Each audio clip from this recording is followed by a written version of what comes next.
I see an armored truck in front of my house. People with like huge rifles watching these people take over my house. A mob boss. They had like a family tree and I was on top. I'm the title of the news story, an everyday mob boss. And then this guy goes missing. This guy got killed. I said to the guard, I'm like, can I just tell my wife I love her? He's like, it's too quick. My lawyer's like, oh, the news is here. I'm like for me, one of the biggest struggles was Shabbos. He's like, are you Jewish, man? A book could save you. Seeing my kids was like they were just born again. They ran to me crying. That was probably, sorry, I'm down, but no matter what, as far down as I am, I'm gonna go all the way up. Don't be stupid. That's my shirt. Good evening. Great citizens. Down and out. Never surrender. He's done it. Famous victory. He's going to come back. Turn to glory. Tell me a little bit about this extraordinary story, this intensity, and, you know, life-altering situation. I did Amazon for about 12 years. I was actually known as, not to give myself a pat on the back, but I was known as a very honest businessman because I got that from my grandfather. He actually lived in North Miami. He was a chaplain in the army. He did a lot of good for even the rabbi of the shul he went to in North Miami. He basically saved his life. Like he was, I think I got from him the power of wanting to naturally do good. Anyone came to him, he's like, okay, what can I do to help you? Always. And I looked up to him so much. When he was sick, one of his surgeries, he had to get a toe removed because he had an infection going through his leg. And I remember he woke up from surgery and they said, you know, you had a toe removed. He's like, just one? So I looked up to him, so I took pride in how honest I was in business. And then after 12 years, you know, I had a mentor, a very wealthy person, you know, in the neighborhood and, you know, in Florida, who took me in like a brother. I think it would be interesting to also hear the story of how you started. Sure. Amazon. Sure. So, I had a friend who lived I lived in the Fairways in Hollywood. He lived, one apartment over. I basically could see him from my balcony. And in the middle of the night, from 1 to like 6 in the morning, he's always up on his laptop on his balcony. I'm like, what is this guy doing? Like, I mean, it's nothing bad, but like, what is he doing? What does he do for a living? So I finally asked him, and he's like, I do Amazon. I'm like, what is that? Like, I think Amazon was still like new, and I'm like, what do you mean? He's like, I sell on Amazon. I thought he would work like Australian now. I sleeps all day. He has to be up every minute looking at the computer. If he misses one thing, something could blow up. You know, I have no idea. So he's like, I do Amazon. I'm like, you know, what does that mean? He's like, I find deals. I look online all day because I want to buy it before someone else does. So I'm like, oh wow. He's like, do you want me to teach you about it? He's like, I'm going to teach you, but there's one thing I'm not going to tell you because I had to work really hard to get this advice from someone else, so this you're gonna have to figure out for yourself. I'm like, okay, I didn't know what it was. I'm like, okay, whatever that is, okay. So I started looking at the ads in the paper every day, you know, especially the Sunday paper. I had to have a Sunday paper. And I saw a deal on cameras in Radio Shack. And so I told my wife, I'm like, I need $300. She's like, what? You crazy? I'm like, please, I want to try this out. You know, I have a job. I was working with children with autism, but I was an assistant teacher, barely paying. So she's like, fine, it's okay, let's do it. It had to be pouring rain that day. It had to be. Of course. So I'm going to Pembroke Pines, like. It's better for the buyer. Yeah, it's better. Yeah, exactly. Like, yeah, I'm not making this up. It's not just for the movie. So pouring rain, it took me like a half hour to get somewhere that usually takes maybe like 20 minutes. So it's so bad. I go in like drenched, and I'm like, I said, do you have these 6 cameras? Well, I'm drenched. He's like, what? Like the manager's like, why? Like I'm like, oh, you know, I need them for a business project. I don't remember what I said. It was many years ago. So okay, so I bought them. I didn't even have my tax exempt yet. I was just so excited. So I brought them home. I said to my friend, like, what do I do now? He's like, you ship it to Amazon. I'm like, how? He's like, you go on your Amazon account, you get a label, and you ship it. I'm like, all of them in one box? He's like, yeah, just do that. So they finally get to Amazon. They show on my screen, like after a week, like they're available for people to buy. What year is this? I would say about like maybe 2009, give or take. And so they sell like in a couple days. I made like $10 each. I'm like, wow. I'm like, sweetie, this is amazing. You know, I mean, I just made like $60, but still, this is amazing. You know, I made it like this. $60, 2009. Yeah. At least 3 slabs of beer. Yeah, exactly. You know, that's like a kosher hamburger now. Yeah. So I'm like, you know, this is, and I didn't have to do anything. All I had to do was ship it. I don't have to do anything. Amazon does everything. So then I bought some tablets, you know, when they first came out. Then I kept on buying memory card, whatever it was. And then I'm like, you know, I think I should. We just had our first kid, my daughter. And I'm like, and my wife was already so upset that she had to take her to the daycare at the school she worked at because she hated visiting her in there. Like not to judge anyone, but it was tough for my wife. Our first child, like it was hard enough she had to leave her every day. So I'm like, you know what? I'm gonna leave my job. I'm going to do this full time because I'm almost making more money doing this part time than my other job. I'll watch our daughter and we'll get a nanny. You know, so we do that. And my wife's very relieved. Even though we love the nanny all day, one day she said she was walking my daughter and I saw she was just sitting on a bench. But whatever, she was still great. I had boxes shipped to my house, my little apartment, like tons of boxes. Like the UPS guy had to go up the steps. He thought it was crazy. And eventually we got a house, thank God. And even then, trucks. Like I couldn't even walk in my garage. But I'm like, you know, I'm not gonna get a warehouse because my friend by then, he unfortunately passed away. Right when I had my first son, he passed away. And he said, I remember the advice he gave me. He said, don't spend money on your business unless you have to. Because I always like, oh, I'm gonna get a warehouse. You get a warehouse. Yeah. He's like, don't. If you can make it work for your house, don't get a warehouse. Use the money in your mortgage. So I did. And I like I said, my little brother worked for me. We had pallets in front of my garage. And people thought like I had a store. Like, you know, like literally a store. Like, oh, I'm going to come pick something out, you know. People would be like, oh, do you have this? I'm like, no, I'm not like a Best Buy. You know. And so, and then eventually a few years later, we moved into this house because my wife's grandmother, who was 90, moved in with us. She was on dialysis and she lived in New York. We're like, I literally had to fly to New York for the day because she wasn't, health reasons, allowed to go on a plane by herself. So I picked her up, flew her back. My kids were ecstatic. You know, they're great. They're bubby. I never had a bubby. I had a Sakta. I never had a bubby. So it was like... You had some cool, but you didn't have herring. There you go. So she was the most amazing lady. You know, I drove her dialysis. We had nice talks. Before she lived with us, I called her every day. She was like my grandmother who I was close with that passed away. I loved her so much, and it was a blessing to have her, even through the tough times. We had her until she went on home hospice in our home. It was in our guest. I couldn't go in that room for like 2 months because I was so sad that she was gone. That's how close she was to us. I understand. And then a few years go by, and then we have my other son, who's now 6, Leor, who was named after her grandmother, my wife's grandmother, Lee. We weren't sure if we were going to have a boy. So we were going to name her Lee, but Leor. So then a little bit after, I met a guy who basically took me in. He's like, I'm going to show you how to make a living. And, you know, I have a lot of connections. He invited me to his son's bar mitzvah. You know, build up the Amazon. Yeah, build up. I'm like, sure, because I don't have a boss paying me. Every dollar counts. So he introduced me to a guy who started selling me stuff for like 6 months. All of a sudden, I'm driving home from taking my son to school, which is like 5 minutes away, and I see a police car putting their lights on, so I pull to the side because that's what you're supposed to do. And next thing I know, he's pulling me over. I'm like, I don't speed. You know, what did I do? Like, you know, I'm on a bike where I have to put like a turn signal, like put my hand up, like I'm turning right. And he knocks on my window, and it's like license and registration. I'm like, okay. And he's like, get out of your car. I'm like, what? He's like, give me your keys, give me your wallet, give me your phone. I'm like, am I being robbed by a police officer? My daughter's sitting there like shocked. Thank God I had my dog with me because it was like comforting for my daughter. I had to stand in front of this police car behind my car. This guy right next to me, every time I flinch, he's like, don't move. My friends are driving by like, Yosh, what's going on? I'm like, I have no idea. I don't know.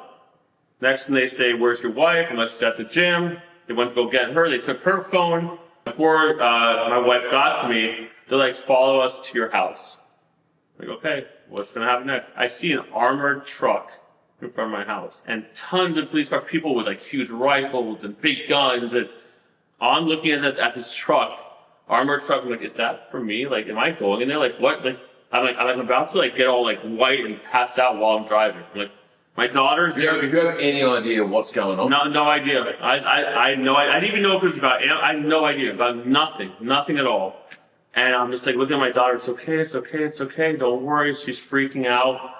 And then I park my car. A guy comes up to me. He reads like this whole thing to me. Like I forgot what it was, but like so I was like so out of it. And then then my wife took my daughter to school. And like after an hour, I'm like, it was like maybe 10 o'clock. I'm like, can I come out to film? I said to the guy, I'm like, I need to pray, And I'm thinking like, oh, he's going to go in the house, bring him outside in this heat. And he's like, okay, let me ask my head officer. He's like, I'm Jewish too. I should probably put them on. I'm like, you can, sure. Like, I'm like being my life's being taken over. I'm offering to film to someone. You're asleep. I know. I'm like, what is wrong with me? Like, I look back and I'm like, I'm a mental case. So he's like, we go inside, but you have to sit on my couch. And eventually my wife shows up and praying while watching these people take over my house. And then eventually, there's people like screaming like, we found something. They had like a dog that smells for money. We found something, and I just had my bathroom redone, and there's a hole in the wall because they had to fix the pipe. And you see people coming down like so disappointed, like we didn't find anything. And I think that was the only laugh my wife and I got. So eventually they're like, "Oh, now you're gonna come with us." I'm like, I'm like, what is going on here? All I heard is my Amazon was shut down, my bank account was frozen. That's what I heard. And then they say you might want to get a lawyer. That's all I knew so far. All of a sudden, these 6 huge guys and the prosecutor and this other officer surrounding me, asking me everything about my life. From day one, what was your first job? So that's like they meant like to still in the house. Yeah, still in the house. And they brought me to my kitchen, and I'm like already shaking. And then I started to calm down because they're asking me like questions like, if you ask me, what was your first job? Where did you grow up? Although I didn't know any of the dates. I'm like, it's around this time. And, but then they started to get mad because nothing I said, I think helped them, for what they might have been looking for. So I'm like freaking out because like these big guys like started to speak to you angry. So I'm like, can I go to my wife? I'm like, about to have a panic attack. So they're like, sure, go ahead. So I'm sitting with her like freaking out and holding my head with the pillow. Like I can't breathe. And the officer's like, are you okay? I'm like, no. I'm like, I don't know what to do. I'm having a panic attack. And then they're like, as I'm doing that, they're like, do you want to keep your guns or do you want us to take them? My wife's like, I think you should take them. My husband doesn't look very good. Right. They're like, okay. We're in Florida. I'm like, that's what you're asking me? No. Please give me my gun. I'm having a panic attack. My life is over. Hand it over. The shotgun. We need to get this right. Yeah. Give me my gun, not my wife's, because I want to say I did it with my gun. A few hours later, after they pack my stuff and they're done eating their Domino's pizza on my kosher dining room table. It's new Parmesan stuffed crust pizza, and it's only from Domino's. It's one thing to bring it in. I'm Jewish. I keep it closer home. You didn't even ask me, am I hungry? like I didn't have drink like maybe you had a question of faith now while your house had you take it over. I'm like, you know what? I'll try pepperoni pizza. Yeah, I'm like, I'm sure I'm exempt because I'm dying here. Let me have my last piece of food. And so they finally leave, and all I'm saying is, this is how I give myself pride because I'm so close to this is like Sukkot time. This is right before October 7th, and I say to the officer, I'm like, I'm thinking I'm going to jail. I'm like, am I going to be able to finish my sukkah? Like, that's what I had in my mind. And can I take my son to hockey tonight? Because I didn't want to disappoint my kids, right before sukkahs and my son's hockey, which is where my oldest son and I, we bond. Like, I'm like, he's like, we're not taking you away, but get a lawyer. So they leave. I see my house is a mess. My attic door is on the ground. My office was like rammed in. Even though I gave them my keys, I opened my safe for them. I'm like, just ask me the code. My papers are everywhere. All of my. That sounds fun though. Yeah, I know. Like at least let me watch. Yeah. And I called my friend who introduced me to this guy. So now I kind of know what's going on. And he's like, okay, let me see if I can find you a lawyer. Almost like, I'll Google it. Like, I'm like that. Now, you said your daughter was with you. So my daughter, eventually, when my wife came back to the gym, she took her to school. She's like, we're going to take you to school because you can't stay here. And that was probably... Sorry. It's okay. That was the hardest thing of almost everything that happened with me was my daughter, who I was I told her, because I am very close to my son because he does hockey. I said, listen, every year we're going on a trip, me and you. So we went to Orlando one year, we went to the water park, we had to spend a night in a nice hotel. I'm like, we're going to do this every year, just me and you. And so we only got 1 year. And she was about to have her bar mitzvah, and she's going through the teenage years, and to see her go through that there's not a day that went by that I wasn't like, it's one thing I suffer, but my daughter she's going to remember this forever, and she lost her dad, and that was the hardest thing. Like, I felt like I wasn't a dad anymore, and my kids are my life. Like, I literally would take a bullet for them, and to see my kids suffer, my 6-year-old knowing that I can't go anywhere with them, like, it's like, we're going to the park, but I know dad can't go. It was heartbreaking, and then all of a sudden I'm taken away. I was incarcerated for 12 days, and my life was the fact that the olive industry, Robert Katz, that first day, he brings me my tefillin, not someone else's. He brings me mine, and the blessing was that I had a note that my daughter wrote me in there for many years. I used to save her notes, and I saw when first Robert Katz like, come on, let's go. We don't have a lot of time, David. Come on, stop, like toughen up, man. And I couldn't stop crying. I'm like, because I didn't think I was going to see my tefillin, you know, and then that, like, I'm like, I need something to give me like life, you know, and so I was in a section with maybe like, Hashem saved me in so many ways when I was in jail. Prison jail, I don't know what, you know, the difference. And when I first got there, first of all, when I got there, there's like 4 rooms you go in for different interviews, like your health, you know, they try to like classify you as far as like, are you a bad person? Are you tough? So I went into the last room, and the lady looks at me, and she's like, are you the guy from Property Brothers? I'm like, if I am, can I leave? Like, do you know the Property Brothers? Those 2 brothers that build homes? Right, okay. I'm like, this is what you're asking me? And then I go into, you know, all these guys are in like it's like 2 people per room, and I'm looking down. It's like, I'm still like shocked. You know, I had a panic attack on the way to the prison. My father-in-law took me because I was able to turn myself in. They didn't take me, which was I guess nice of them. And they didn't raid my house on Yom Kippur because it was Yom Kippur the night. This is the day after Yom Kippur. My house got raided. Wow. Literally, like, you know, I just prayed so hard to Hashem, and my house got raided literally the day after Yom Kippur. Like, I was on a high from Yom Kippur, and then I'm like, what is going on here? At what point do you know what's going on? So eventually I hired a lawyer, and I still wasn't shocked, and I sat with them, and they said, this is the charge against you. This is what they think, that you're dealing in stolen property, that you bought from this guy who was killed. The guy was killed that I bought from. We'll get to that part. But my lawyer told me, this lawyer, I hired this big time firm because everyone said, you know, you need a good lawyer. Even though you didn't do anything, you need a good lawyer. And they sat me down and said, listen, these are the charges. They said, tell me everything about your Amazon business with this person. And I said, okay, fine, no big deal. And they said to me, it's like, we want to let you know that it's just going to be like Trump, where he goes in and he just takes a picture and he leaves. You're going to have to go into jail for just like 24 hours.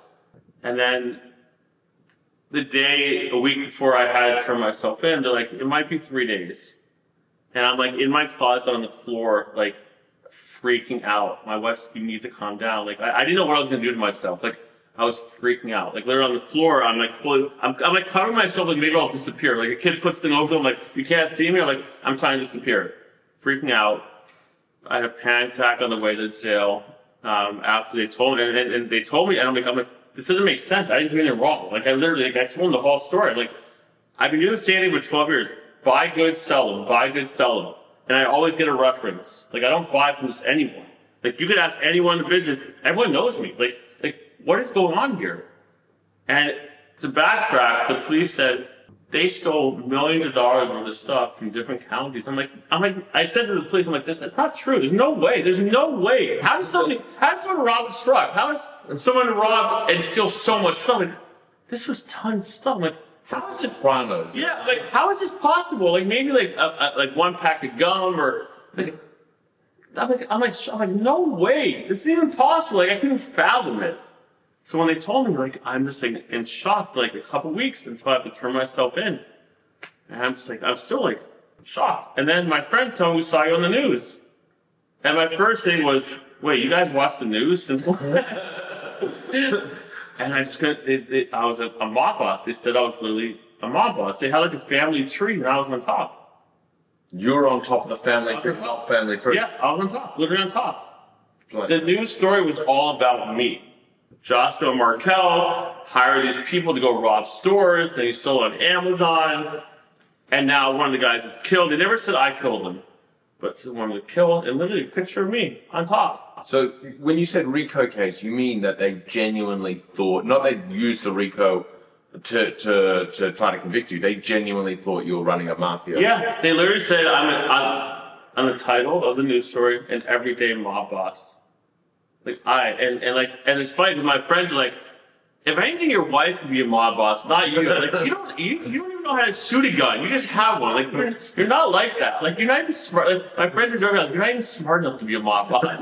Like thanks guys, but you're right. You're right. It was like that's how shocking it was. It wasn't like I'm not that type in any way. Look, if someone like does something sneaky to make extra money, which I never do, but okay. But a mob boss, like that's a big title. Like, that's I say hello to my little friend. Like no. Like they all called me like we were shocked. It was you on the news. Like literally you and then So let's go into the explanation of what the charge was and sure. So that people understand. So they charged me at first with white collar crime. A two-way communication device, which basically means you use WhatsApp. And I'm like, okay, oh, oops. And then racketeering, money laundering, and dealing in stolen property like 8 different ways. Like I don't even know what it meant. Like one way is enough. Like, and it basically was a possible sentence to many, many, many years. We're talking over 20 years if convicted. Wow. Yeah, and I'm just like, I already saw what they did to me, and I'm like...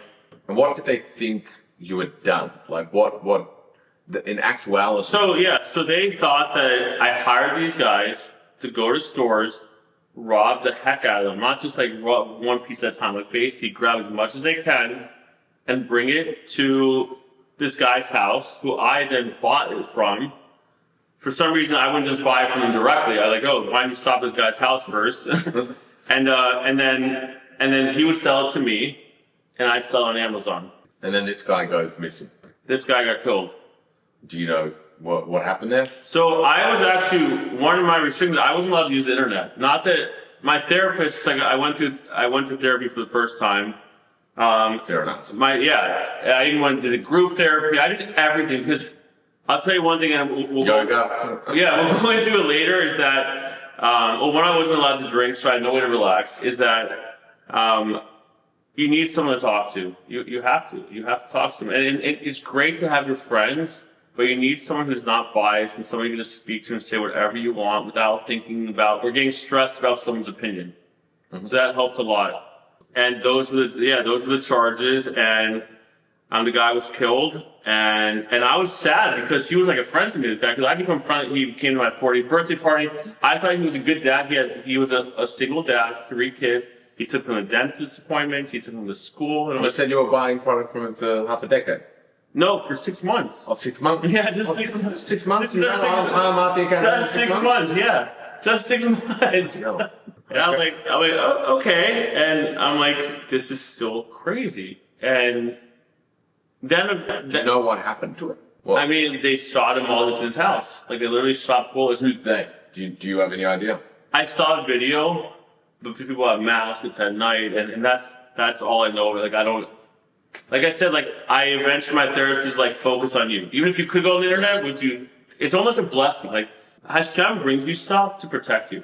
Not go on the internet, maybe not curious. And maybe just focus on me, because I had to be selfish for the first time in my life. Just take care of myself, because I have a family. I got to be strong. I wasn't allowed to travel to certain places. The funny thing is that they're like, we know your whole life story for the last 6 months, and where you go. And I'm like, do you know I work from home, and the only place I go to is pick up my kid and I go to the gym? Like, where did I go? But it gave me a chance to just really find out what I want with my life. because we have a tendency, and it's not just Jews, anyone, we go from 0 to 60 in seconds every day. Every day it's like this. So I was blessed to have a chance to slow down. It's like I tell people it's like a movie where everyone freezes but you. We can be like, okay, this person is this person's that, I want to do this. We never take that chance to slow down because we're always thinking about what's next. So it was like a blessing. I got into learning. I found out that I wanted to be a better Jew. This is after jail. Yeah, so let's have that jail experience. I was having, my father-in-law drove me like at 5 in the morning. I was able to turn myself in, which was a little bit easier than seeing my kids seeing me in handcuffs. I went in, they checked me in. It was kind of funny because I was seeing a therapist a little bit before I went to jail, and she's like, okay, make sure you wear like 5 pairs of underwear. They have to be all white, no label on them, 5 pairs. So I had my parents go out and look for stuff that had no labels, all white. 5 undershirts, long sleeve.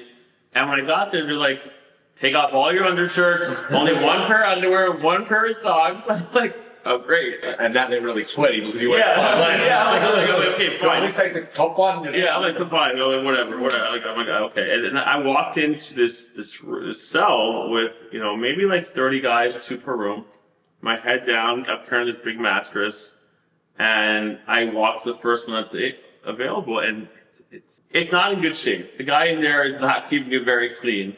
So I'm like, what am I going to do? I'm not going to tell him, oh, can I have a different room? This hotel room's bad. I'm going to give you a bad Yelp review. Yeah, exactly. Like, I'm not coming back to you. Yeah. And so this guy, remember, I don't know anyone. This guy comes up and he's like, my friend has an extra bed and you'd rather be in there than here. And I'm like, I can't believe it. It's like already has someone's protecting me. I go in, it's a nice room. The guy's very nice. We become very close. How did you know that was a safe? I did. I did. It could have been someone who go in my friend's room. He's going to attack you. But it smelled a lot nicer. and already I'm just like, if someone's going to do something to me, it's going to happen. And then Olive was great. Olive, I got dinner right away, kosher dinner. But then I'm freaked out. Because my food is wrapped up in plastic. Everyone else is like, you've seen the movies like, okay, next one, next. Like, there could be a fingernail in there, whatever. For me, it's like almost a 5-star hotel compared to everyone else. 6-month-old airplane food. Yeah, exactly. Yeah, basically. And so I'm opening up my food and people are just looking at me and I'm like, oh, and so I'm like, whatever. I'm like, whatever, I have nothing to do with this. I'm like, I talked to the guy, I'm like, is everything okay? He's like, are you Jewish, man? And I'm like, yeah. He's like, that's cool. He's like, are you going to finish that? I'm like, no, you can have I have 3 tater tots. You can have one. Everyone will take whatever they can, especially from the kosher dish. And everyone was so nice to me. I'm not saying, Did you have to do anything to get that kosher food, or did Olive? Olive did everything. And then the next day, I'm like, I guess I'm not going to daven today. I don't have a sitter, nothing. I have nothing. Next thing I know, Josh Markell, there's a guest. Rabbi Katz is in there with Rabbi Lieberman. Rabbi Lieberman came to me every day. He's an angel. He's an angel. Rabbi Katz is like, put on your tefillin. I'm like crying. I'm like, my tefillin. He's like, put on your tefillin. Let's go. We don't have a lot of time. There's a note in there for my daughter that I've had for many years. This is a little sticky note like this big. It's like, Dad, I love you. I'm in tears. And he gives me a kippah. He gives me books. And it's not like you see in Shawshank Redemption where someone comes back with a book tray and Bible. But people are waiting weeks for stuff. It's like you don't get stuff right away. I guess maybe it was limited supplies. I feel bad for the prison system because I think they want to support people. I do. But it's hard because, there's not enough workers. People are not so happy to be there, so I was very fortunate. And it's not like a politician going to the constituency and saying we want to raise funding. Yeah. And these people it's hard because a book could save you. A book could save you. And there's I don't know if they're not getting funding or what. The guards were nice. People were nice. People did not treat me poorly. And people were happy when I lent them my books. Every day I was brought a new book. The first day I got Tehillim and the sitter, and then I got a kippah. I'm like, Rabbi, is it safe to wear this? I know people know, but is it safe? Is it kind of showing off too much? I got hooked up? It's no, you'll be okay. Rabbi Katz, you'll be okay. do you have a Muna or not? Like, come on, man. I'm like, okay. So at first, I didn't wear it all the time because I still was a little nervous. You know, like I didn't want to stick out too much. I didn't want to show like a Jewish privilege because, you know, that's not right. Like everyone's there suffering. Everyone's having a hard time, you know, and so. And everyone's on an identical uniform. And yeah. One thing in the end, we're all the same. We're all equal. No one's like, oh, you did this, but I did this. No one talks about it. We're all just there trying to survive.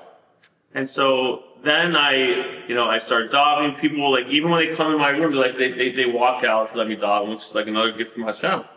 So then I started wearing my kippah every once in a while. And then I went to court the second day. And my lawyer's like, by the way, you know, the news is here. I'm like, for me? Like what? Like, I know what's going on, but for me? Like am I? You haven't been on the internet. Yeah, I don't know. I don't know, like, the news stories. You don't know that you're a mafia boss. Yeah, I didn't know until I spoke to my wife. No, so I spoke to my lawyer at the courtroom. Like, they said this about you, they said this, the news is here. Make sure you just look straight. Don't look back at the cameras. And then I hear this officer saying, I hate when the news is here. I'm like, great. Now I'm going to be the guy who had the news. So I go in, they don't change my bond. It's still over $1 million. And, you know, that's a lot of money. That means we're paying about $130,000. You know, it's a real lot of money. And so my wife's like, can you just try to stay and be sane and just stay there, and we're going to try to get it lowered next time. I'm like, okay. I mean, if we don't have the money, we don't have the money. You know, people are helping us all they can. So then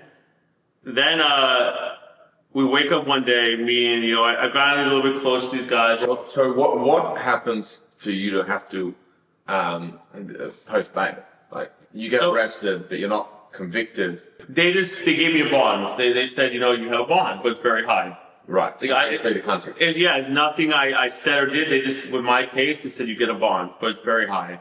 Mm-hmm. And so then all of a sudden we get up one day, me and, like, you know, the guy, my roommate and stuff, who, like, we talk to every day. Like, he's not Jewish, but we talk about, like, our spirituality because it comforts us. And they're like, okay, everyone's moving. And we're, like, freaking out. We're like, are we going to be separated? What's going on here? Because no one tells you. They're just like, come on, let's go. So we all are leaving, all of us. And they bring us in this basketball court. We weren't outside at all. So it was almost like Shawshank Redemption, where they're sitting on the roof doing the tar. And I'm just like sitting there like, wow, this is so nice. And then they put us in a bigger room with maybe over 100 people. Bunk beds, over 100 people. We're all stayed together, thank God. The next day I go back to court to try to get my bond lowered. But this is a whole different experience. They get me up like at 5 a.m.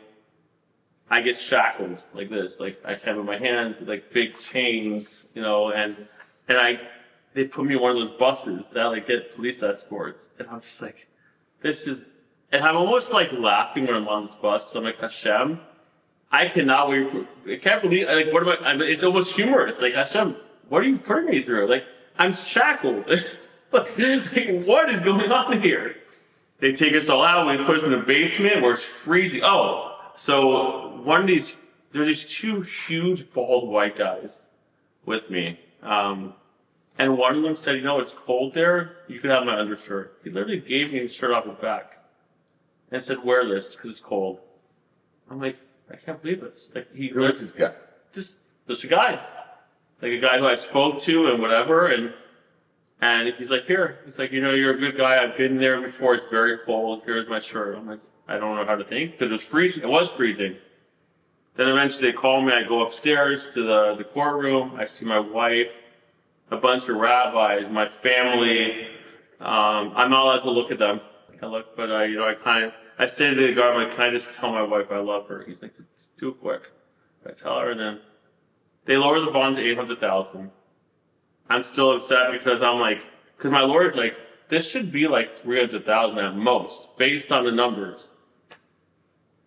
So, and then I get back to the cell, and they call my name like, you're moving again. I'm like what? And you've got a top tier lawyer. Yeah, top tier lawyer. Yeah, one of the biggest law firms. And I say to the guard, I'm like, am I going somewhere dangerous? He's like, no, you'll be okay. I'm like, oh, so comforting. I end up being by myself. instead of myself, which ended up being a blessing. It was nice to be with people at first because being alone would be scarier. And I had all my books, they let me take it with me. And it was Friday night. I was there for Shabbos. I told my wife, no matter what, please don't let me be here for Shabbos. No matter what, please. It's hard for my kids. It's hard for you, please. She's like, don't worry, we're okay. The whole community's taking care of us. And from there, I'm like, okay, sweetie, you have my word. I'm going to try to become as strong as possible because you're taken care of. I owe it to the community. I'm going to do everything I could to be strong. I don't know what came over me, but Friday night came. I had my sitter. I started singing Lecha Dodi. I started singing it as loud as I could. I'm dancing. I take a little piece of bread for hamotzi. I say kiddush.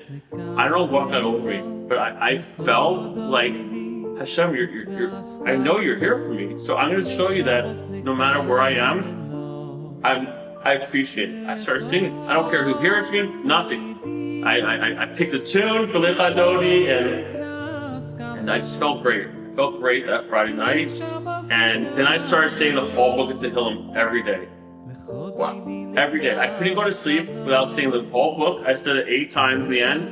And to comfort myself, I sing to my kids almost every night. They all have their own song. I sang those songs to myself and I fell asleep. That's how I fell asleep. And I just kept getting closer to Hashem. Like I felt like there's no distractions. Am I going to sit here and cry? Or am I going to take the books that I have, my Tehillim, my sitter? They gave me a parsha book. I read it every day. And I'm like, I'm just going to take advantage. I'm going to be fine. Oh, and the crazy thing is that my Tehillim, the rabbi had to come to bring me my tefillin because I think you might hang yourself or something. Right. It's at the end of the day, it's less. Yeah, exactly. So the blessing was eventually they let me have as much time as I wanted to daven. Before, like, you got 5 minutes. 5 minutes, yeah. And then I'm like, Hashem, thank you, because this also passes the day. You know, you get a daven, so I davened, I took my time, I got close to Hashem, and then I think it was a Friday. And You saw we're not doing Musaf as well today? Yeah. And seriously, like, what tune should I do? And then on Friday, the next Friday, they come knock on my door, like, okay, pack your stuff. Still not telling me what's happening. I'm like, I think I'm going home, but I have no idea. I'm sitting there, it's against the wall, saying to him, like, I hope I'm going home for like 2 hours. Still no idea. Am I staying or am I going home? Finally, this lady shows up and I see her from a distance. I'm like, I know that's for me. I know she's taking me home. So then I started my house arrest. I came home and, seeing my kids was like they were just born again. They ran to me crying and gave me the biggest hug, and I was so thankful. Like I saw my kids, I missed them so much, and it was a great Shabbos. It was still hard. I had this monitor on me, and like it would beep all the time, and I get phone calls on Shabbos, but I was so happy to be back with my kids. Like nothing mattered. And being with my wife, and that was like and I got a haircut, and so my wife arranged a barber to come to the house, and all my friends came, they gave me a big hug, like, I felt like, okay, I'm finally home. I'm gonna try to relax. But the last thing I was doing was... How did your friends interact with you in this situation? Did they fully trust you, or was there a bit of hesitation? They did, so that's what I'm telling you about reputation. My friends know that I'm always there for them. I always put them first. No matter what it is, a family member passed away, I'll go to the shiva if you need a minyan, I'll go to the funeral, whatever it is. My friends know me. They said from day one, this is crap. This is not you. And not just like, we're not talking about 5 friends. We're talking about a whole community. A whole community. People that didn't even know me said, I know you didn't do this. I see you at shul. Are you okay? What can I do for you? From day one. And I never sold myself. I never said, guys, come on, I wouldn't do this. They had my back from day one. They were there for me from day one and said, what can we do for you? And from that moment on, we all grew together. I had friends who they're Jewish, they're religious, but they were doing mitzvahs that they never probably thought they would do. They're going to Minyan because I said, can you come daven with me today? I need your support. Can you come to my house? I'm going to have a shiur at my house. My birthday party, instead of a bunch of guys going out and drinking, turned into I'd have motivational speakers come to my house. We had a huge event. Massive event, tons of speakers, probably had over 50 to 60 people. I had the Megillah. From the day my wife's grandmother moved to our house, we would have the Megillah reading because she couldn't walk very well at our house. The rabbi would come, so we kept that tradition going. The first Purim, I probably had over 60 people in my house. And it was a Purim like no other. It was like no other. Like it was like. Were you allowed to drink with this? I couldn't drink. So I'm like rabbi, like, do I need to tell the court I have to drink? He's like, no. What you need to do is you have to appreciate Purim for what it is more than ever. So I'm like, okay, so I started reading about Purim. When my wife would go out, which I'm fine, she'd go out with the kids, I'd sit here. I had visitors, I was never alone. I had visitors probably every 10 minutes. One of my friends brought his sister, his other sister, like 15 kids. They all came, we took a picture, and I'm like, I'm so happy you're here. And other times I'd be like, well, this is a little overwhelming. My wife's not here, it's just me. I felt so blessed. Like, I'm sending people to my house. I'm never alone. And I'm able to appreciate Purim without drinking for what it is. All these miracles happen, and I used to go to the nursing home with my kids. Because my wife's grandmother's best friend was living there. So we'd bring, my son would blow his shofar, and we weren't just there for her, but we were mostly there for her, and everyone's like enjoying it. And my kids are even appreciating, because when you get attention for things like this, kids really appreciate it. Yeah, of course. My daughter would bring the lulav to people to shake it, and I wasn't able to do that, so I wasn't allowed to leave. But I would go to the grocery store and carry my shofar around, and I'd blow for people in the parking lot. I brought my lulav. Every year would donate lulav to people who didn't have one. Did the same thing. The rabbi who sold me, I get huge lulav. Like, I look for the biggest. For the last 10 years, I called almost every rabbi you could think of. I said, I want the biggest esrog. So I'm known in my neighborhood for the biggest esrog. And blessing from Hashem, he said, I know your situation. You're going to pay me a lot less. I'm still going to give one for each of your kids. No extra charge. And then my kids every year would be like, Dad, we only need one. Please give it to people who don't have. So I was fortunate at shul. People didn't have. I gave it to them. They were so happy. So all these mitzvahs kept on coming my way, just a different way. Wow. Yeah, it's amazing. Well, let's talk about the struggle of house arrest and some of the more difficult that these experiences allowed you to survive through it. So one of the biggest struggles was Shabbos. Because at any moment, I would either be at shul and I'd hear a beep, and either I'd have to push the button to acknowledge it, or I'd have to walk out because the beep is very loud. And then all of a sudden I might get a phone call. I had to carry this and my phone every Shabbos, because if I miss a call, that's not good. And so that was a big struggle. I kept Shabbos my whole life. I mean, I had my moments, where, whatever, but, my goal is to bring up my kids to love Shabbos and appreciate it. So one of my biggest struggles was that they saw me suffer. They saw me struggle. And as much as the rabbi said, it's okay, you can pick up the phone because it's not your fault, my kids still see it. They don't judge me, but they see that I'm struggling with Shabbos. And that was big, because Shabbos is supposed to be your time for comfort. It's time to rest, have a good time with your friends, have a couple of l'chaim, daven, not worry about everything during the week. And I had a really hard time doing that. I tried my best, but it was really hard. That was the biggest struggle. And then, I'd go places and, the thing would go off and be like, okay, sorry, you have to go home. And I'm out with my kids. So it was constantly on edge about what is going to happen next. Did I violate something, even though I don't know if I violated, because I was like an A+ student. If I was allowed to go somewhere until 12 o'clock, if it ended at 10, I went home. I didn't stay. I did everything right, but no matter what, I'm always on edge about what could happen to me, because so much has already happened to me. What's going to happen that I don't expect? It was never like, oh, I'm relaxed, I'm on house arrest. The only time eventually was when I was at shul. Prayer became my lifesaver. Talking to Hashem was my lifesaver. Learning Daf Yomi with Rabbi Eli Stefanski, I listened to him every day, was my lifesaver. Good morning, Rabbi Sai. Like these things that are supposed to be the things that give us strength as Jews, I never had before. I never got close to your rabbi. So I'm like, Yosh, you got to do something. You can't. Even my wife's like, you can't. I know you're struggling, but you can't be this way. You're affecting the family. Were you able to work? No, I wasn't able to work. You're essentially in prison, but allowed to sleep in your own bed. Yeah, they basically said, and these people are just doing their job. I understand, but they're like, you're basically in jail, but you're home. Like this. I'm sorry, this is how it is. They weren't mean to me per se, but they let me know who's boss. I wasn't allowed to work. I was a marathon runner. Before this all started, I was training for my first full marathon. Best shape of my life. Running every day, lifting weights, and Don't worry, you still look like a spring chicken. Oh, it's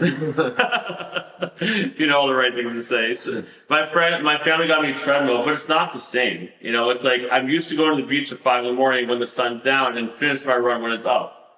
Like it's hard to replace that, but eventually I used a treadmill, but it was depressing. So finally my lawyer got me permission to run for an hour a day, take my dog out for an hour a day, but it was just mentally so draining. Like imagine every day you're worried what's going to happen. I'm still worried, am I going to jail? Like what's going to happen to my case?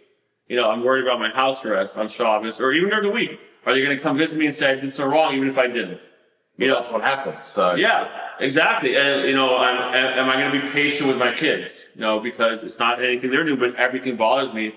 Is my medication going to be affecting me? Because it's supposed to keep me calm, but it's going to make me just more angry.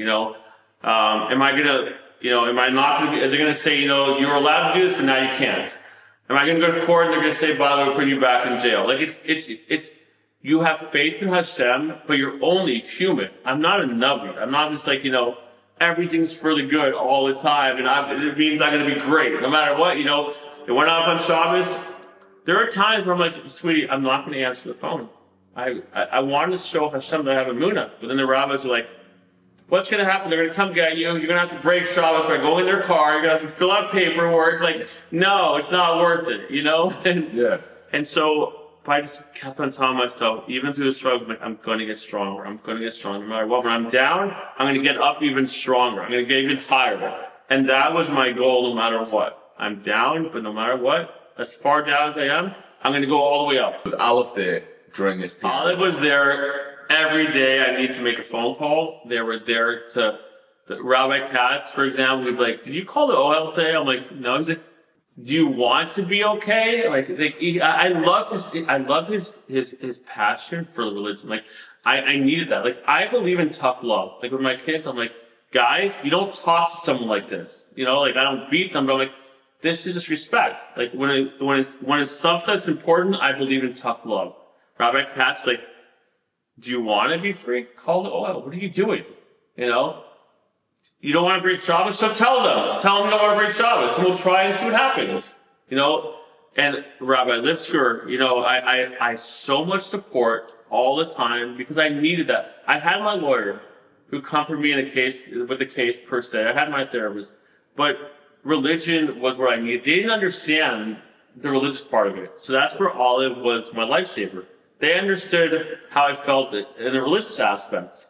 Thank God for them. Thank God. And they even, they came to my house for one of my events. It was like a hotline for what do I do? What do I do in the Jewish aspect of this? Like, how do I resolve my Jewish issue? I know my case issue, but what do I do? I'm about to freak out because I don't think I can go to shul today. It's okay. It's fine. This is how Hashem wants it.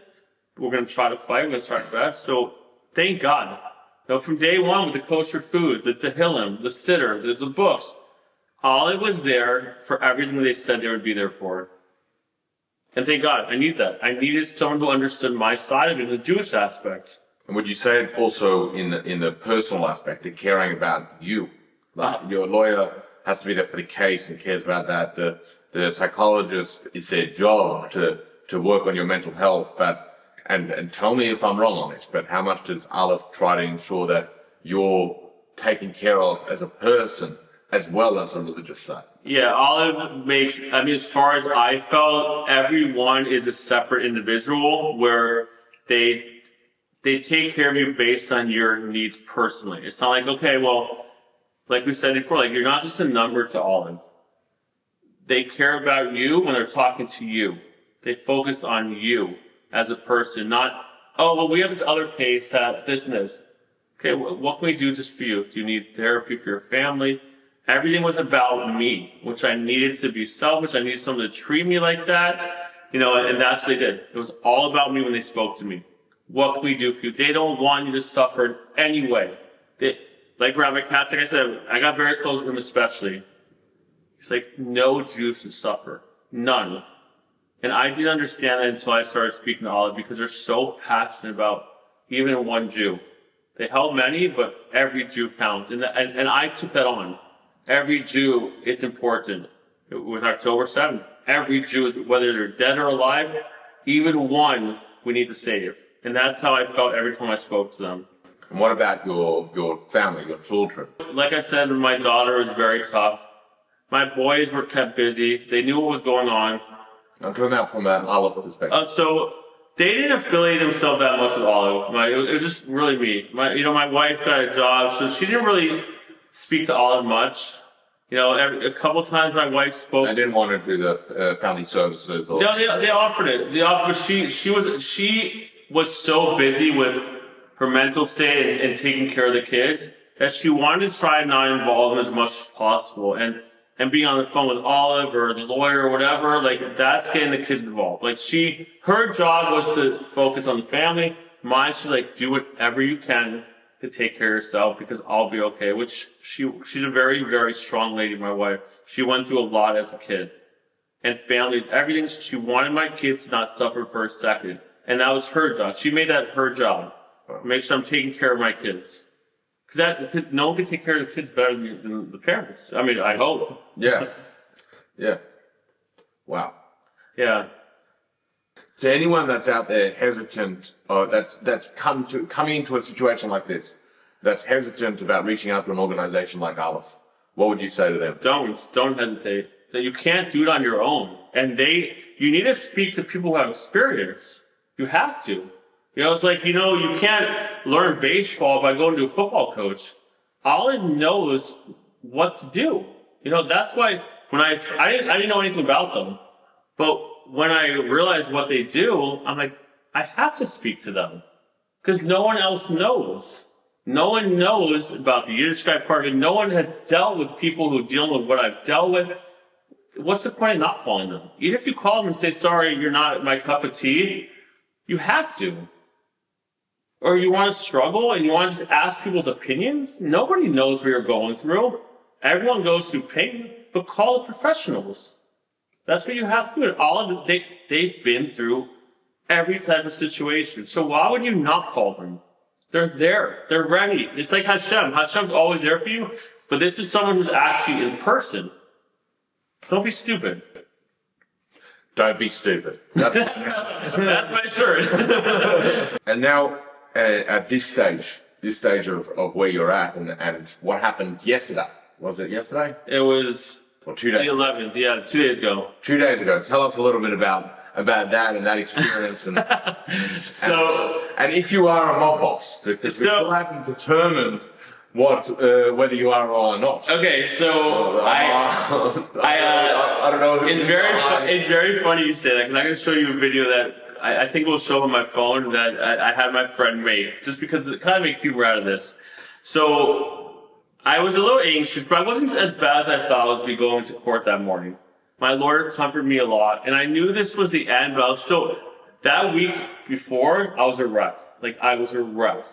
Can you explain what I was referring to? As far as being a mob boss? No, what happened 2 days ago? What the place you were going into? Yeah, so a bunch, I showed up at 4 with my wife. I drove with my wife. Friends offered to drive us. I said, I'm like, no. What were you going to court for? So I was going, we came to a plea agreement. Okay. So now, back to work. I'm sorry, no, it's alright. I get a little work through my head when I'm thinking about one thing, but I'm trying to live I'm just giving you context. So we came to a plea agreement about 2 weeks before. And we're still negotiating the plea agreement. But, so we came to a plea agreement where I would get 6 years probation, and every charge was dropped except for one. So I had to plead guilty to dealing with stolen goods and be a felon. 100 hours community service, no selling online for 6 years, and paying restitution, which I already thought I'd been punished enough with what I've been dealing through, but the system's hard. And I did deal with stolen goods even if I didn't know. So I guess that's what needed to happen. Or I could fight for 2 more years and I feel confident I'm going to win. But the question in the end is, how much do you want to put your family through? Right. So my lawyer's like, I'll fight for you. I will fight to the bitter end because the way you're being treated is it's not justice. But he's like, if you even get one charge of guilty, you're looking at years. And it's possible you could. As much as I fight. At the end of the day, it's a bet. Even if it's 90. Yeah, it's like, I'm a poker player and I know I can win, but I can lose everything. Yeah. So I'm like, I told my lawyer, I'm like, listen, I would take a bullet in my right arm, probably. No, not my civilian arm. To have this end, even if I have to live with probation. Just a tennis arm. Yeah, exactly. Because my family's suffering. As strong as I've gotten, my wife and I are on edge. My kids are struggling. And if I have a chance to end this, it's going to happen. I said, let's do it. May I ask how much the restitution? $230,000. I had to pay to the stores that had stuff taken. So. And how much was accused of stolen? About $20 million. Wow. Okay. Right. Yeah, I'm like, whoa. I'm like, where's all that money? Yeah. Like, hook me up. Like, wow. Okay, I Don't get me wrong, you've got a beautiful home. Yeah, I'm like, I hope you can find some money in the walls because, that'd be great. I'm pretty much away for college for my kids. So we drove to court and I was doing okay. Because I've gotten so strong that I used all that energy for that one day, the other day. I'm like, I'm going to be fine. I said to my lawyer, I'm like, as long as I have you standing by my side, because I respect you so much, I'm going to be okay. And this were more blessings from Hashem. First of all, my friends, my family were there. The judge was in a great mood that day. Great mood. She was smiling. She said, I wish you the best in the end. Don't come here again. The prosecutor was in a good mood. Everyone was like, almost like a light came down that day. Like, we're glad this is over with. It's been a fight for all of us. The prosecutor's he does his job. You don't always agree, but he works hard. It's still a job. My lawyer works his butt off. The judge has to see people go through what they go through. It's draining on everyone, whether you agree with people or not. It's draining on everyone. I think that's such a beautiful mindset to have. You have to. People have you against the wall, quite literally. Yeah, and you're paying extraordinary amounts, both physically, mentally, family-wise, and financially. Yet you're still talking in that mindset. You have to because it's everyone has a job that some jobs you don't agree with, but everyone needs to do this role. Someone has to be a prosecutor. Someone has to be a judge. Someone has to be a police officer. Someone has to play for the Jets. That's I don't know what's worse, that or prison. No, I was kidding. But you have to realize that, and it's not a job I would do. I don't agree with anything you said about me, but someone has to do it. You know what I say? Someone has to do it. So I went in there like, you know what? This is what they did, but now we're done. And I dressed in a suit. I dressed like a mob boss. And I stood by my lawyer, and the judge spoke to me calmly, which she could be tough because that's her job, but she happened to be extremely nice. She was never mean. I always thought she was fair. And I'm not just saying that because we're okay. I always thought she was fair. She was a very nice lady.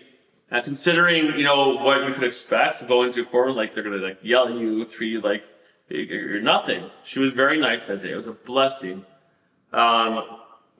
And I just felt great. And so we left. The judge agreed to everything. And so I had, just for the sake of mob boss, I'll put the video on. Okay. I'm going to show it, but I'll send it to you also. Yeah. But this is hilarious. I had my friend. I think about these things. Like these things pop up in my head because I'm a little crazy. So this is my wife and I walking out of the courtroom.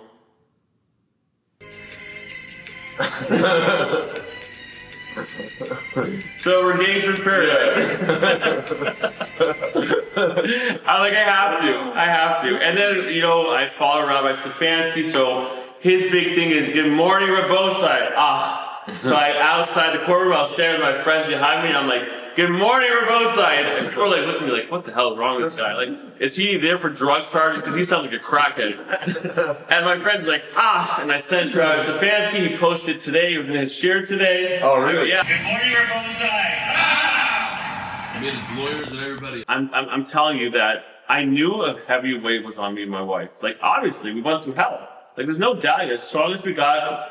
But the second we walked out, I tell people it's like the devil took my soul. I still had Hashem to straighten me, but my soul was gone. So I had nothing left. It's almost like I'm going to fall on the floor.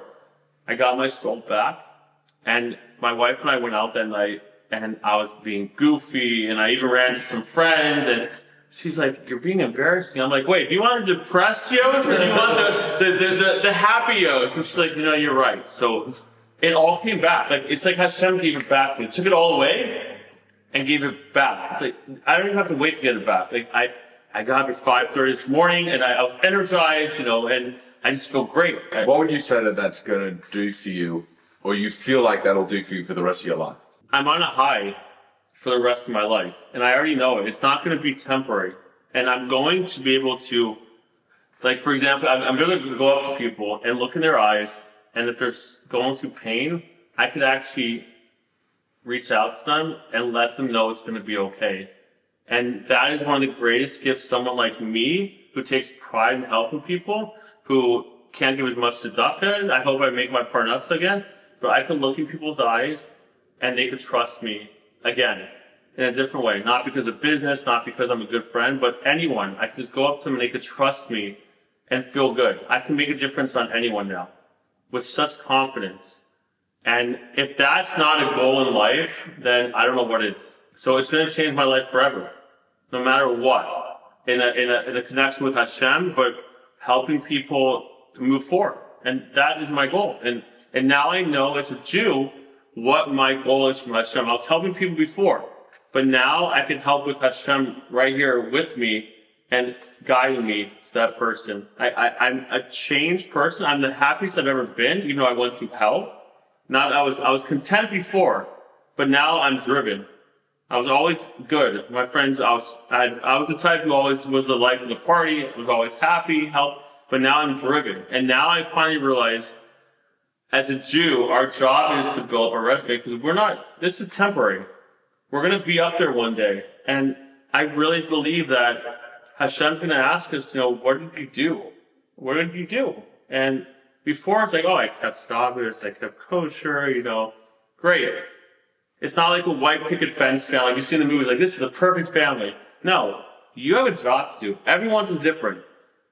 And I want to go up to Hashem, or whoever's up there, and say, I was nonstop committed to Hashem. I did everything I was supposed to do, and more. And if I missed anything, I tried my best at least. I never stopped. And you gave me the chance to realize I'm capable. I have potential. I never saw that potential before, and now I do. And sky's the limit, because I'm going to take this with me for the rest of my life. I think that's a beautiful point to end on. But I did also want to ask one more question. No, of course.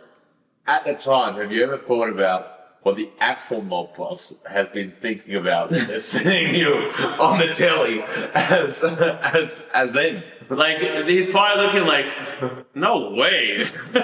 like, okay, if an actual mob boss saw me on the news, they'd be like, wow, they got the wrong person. Because look, we have pictures. We go to Orlando every year. We get a different theme. Yeah, I saw you. So we have one where we're actually dressed as mob people. Oh. And my friends are like, maybe you should take that down. And I don't even dressed up. I don't look the part. And look, it's humorous, but I went through hell.